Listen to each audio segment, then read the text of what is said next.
Vamos dar continuidade, né, que o vídeo cortou.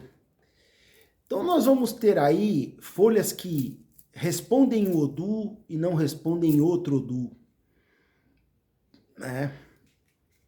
Adimus, a questão dos elementos, né? Porque os EOs de cada Odu, eles não são só a parte comportamental. Também você envolve cores, alimentos, né, horários, e você também envolve certos elementos, né? Os EOs, as proibições, os tabus, eles envolvem muita coisa, inclusive até mesmo pessoas, tá? Então, é vastas informações, tá? E voltando na questão dos 256 odus, né? Pegando naquela base de uns 30 versos para cada odu, né? É muito verso pro sacerdote ele decorar. Para ele ter tudo isso rápido de cabeça em uma consulta, né? Para ele fazer uma consulta rica para o consulente, né? Passando diversas informações. Claro que existem sacerdotes que eles utilizam o Opelé Ifá de maneira muito lógica. Uma consulta de 15 minutos. É o modo deles também. Não existe uma receita né, que tem que ser ideal aquilo, não. Eu estou falando um pouco da minha visão, como eu enxergo, como eu pratico, né? O porquê que eu utilizo da leitura para me assessorar. Por quê? Né? Porque vai me trazer mais informações. O sacerdote ele não é uma máquina, um computador que você aperta ali, as informações já estão rápido ali já nele, ele em questão de 10 segundos já sabe, né? É uma outra ilusão também isso aí, tá? Então, dentro desse contexto enorme, gigantesco que é o culto a Ifá, gigantesco,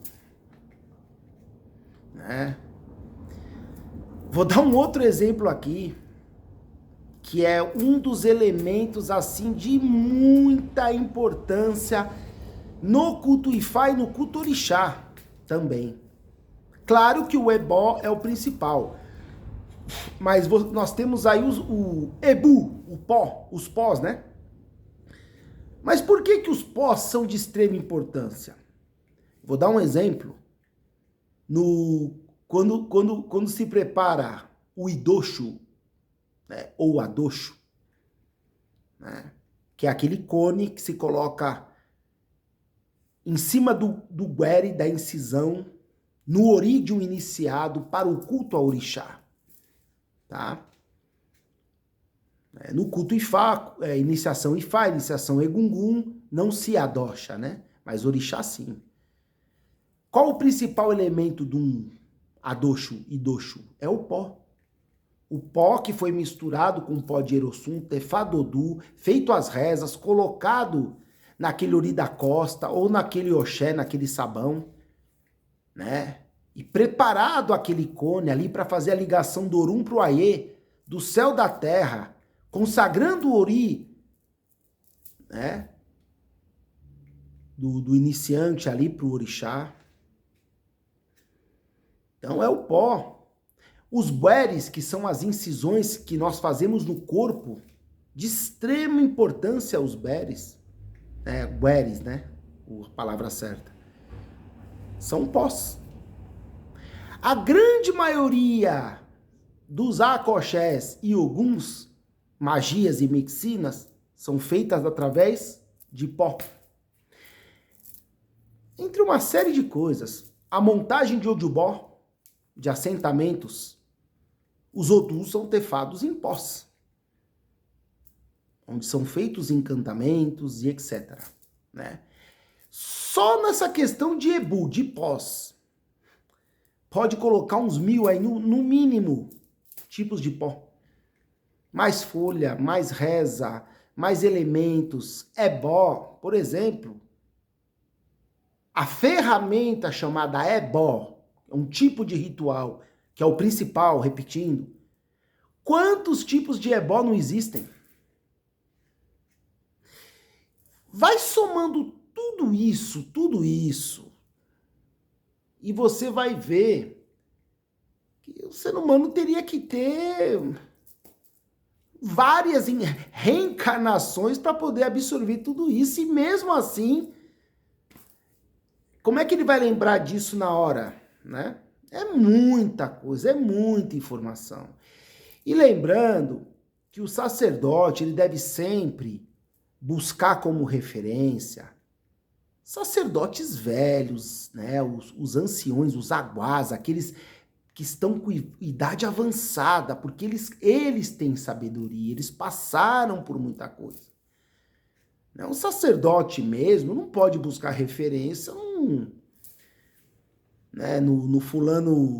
fulano da esquina que faz marketing nas redes sociais.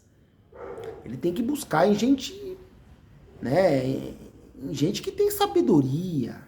Muitas vezes até pessoas novas de idade, mas com muita sabedoria, né? Então, são todas essas questões aí que não existe o pai do segredo, né? Isso é uma utopia, tá? É muita coisa, né? Se nós pegarmos aí também a questão de orixás, divindades, cada orixá também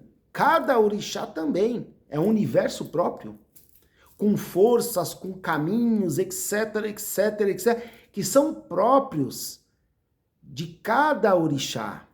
Cada orixá, ele tem uma essência própria, como cada divindade tem também.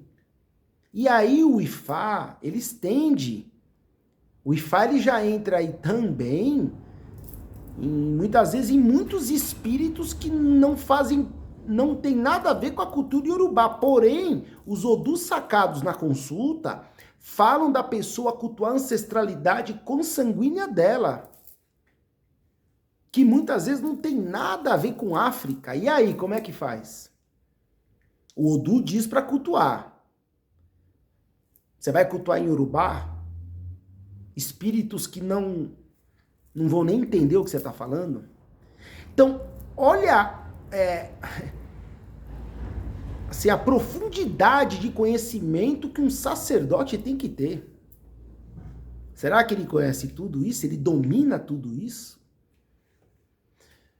Gente, o que na minha caminhada, né? Eu me considero, como sempre, um aprendiz também, né? Entendeu? Porque esses sacerdotes, né, velhos aí se consideram um aprendiz, quem dirá eu? Né? Então, na caminhada, assim, eu vi muita coisa. Como vi muito sacerdote aí com conhecimento extraordinário. O cara se perder. O cara se achar realmente o Babalaô, né, na sua tradução. E o cara se perder, né?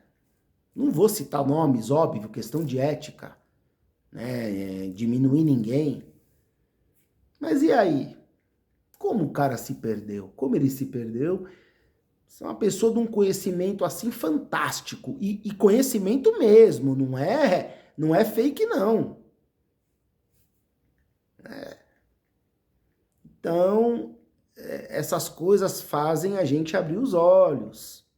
É muito sério, é muito profundo, né?